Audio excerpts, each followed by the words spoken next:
Sovjet-Unie toen. Nu heet mijn thuisland Russische Federatie.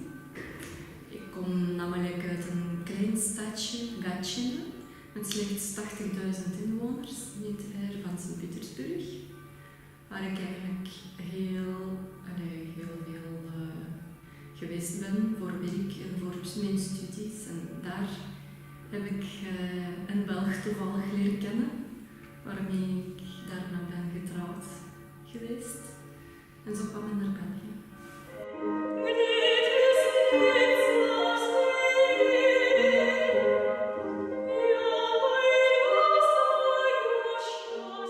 Ja, ik ben uiteraard veranderd. Want een nieuw land is toch helemaal anders. Andere cultuur, andere dingen waarmee ik opgegroeid ben. Ik ben eigenlijk opgegroeid in de Sovjet-Unie. Echt zo'n socialistische land met communistische ideeën, waar wij allemaal eigenlijk van kleins af aan geleerd hebben op school nog dat wij eigenlijk geluk hebben dat we in het beste land van de wereld geboren zijn. En er was heel veel brainwashing daarover. Maar niet alleen negatief, ook soms positieve dingen. Wij hebben geleerd heel veel om te denken, niet individueel denken, maar in massa, in patriotisme en meeleven met je medemens, mensen aanvaarden en daarvoor eigenlijk ook opkomen. Dat is zo'n beetje opvoeding van vroegere Sovjet-Unie. Het heeft positieve en negatieve kanten natuurlijk. Als je te ver ingaat, dan vergeet je een beetje jezelf en zelfontplooiing bestaat heel weinig of in veel kleinere mate eigenlijk. En dat heb ik wel in België geleerd. Mijn eigen talenten ontdekken, eerder zo ook aan mezelf denken af en toe. Een klein stukje egoïsme, hoe negatief het woord is gezond eigenlijk. Dat heb ik ook in België geleerd.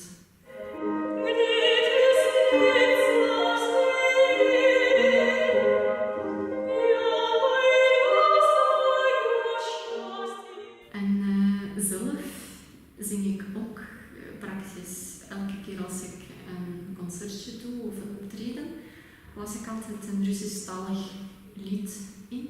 Het wordt altijd heel warm ontvangen. Klassiek of lichte muziek, alle twee eigenlijk. Er zijn heel veel klassieke Russische componisten en ik ben super fier dat deze ook heel hoog gewaardeerd worden.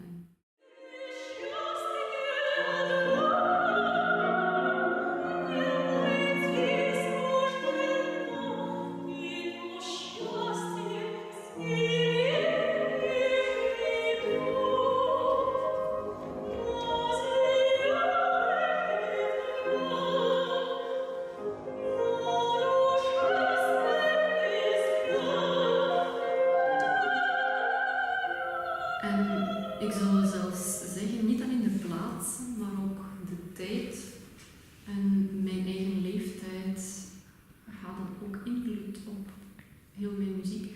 In Rusland weet ik nog dat ik met mijn vriendinnen heel graag Russische volksliederen, gewoon buiten op straat, als we aan het wandelen waren, samen zongen. Ook als kind vond ik popliedjes heel leuk, zo van die slagers met gewoon leuke melodietjes. Niet al te moeilijk, maar naarmate dat ik ouder werd, begon ik dan andere stijlen te appreciëren.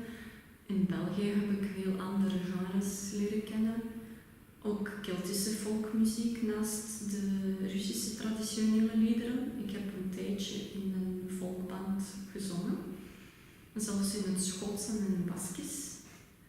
En het was ook een heel leuke ervaring en natuurlijk, het heeft mij ook heel hard beïnvloed. Ik vind nog steeds folkmuziek heel mooi, volksmuziek. En naarmate ik ouder werd, ben ik ook klassieke muziek gaan appreciëren. En eigenlijk op dit moment zing ik liefst van echt zo'n klassieke opera. En op de tweede plaats is toch wel folk.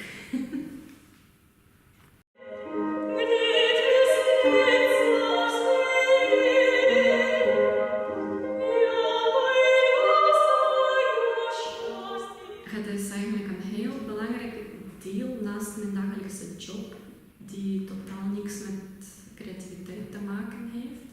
Dat is zo'n beetje tegengewicht naar mijn andere dagelijkse leven. En ook een manier van zelfexpressie.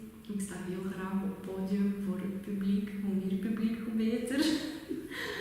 En ja, dat geeft mij steeds zelfvertrouwen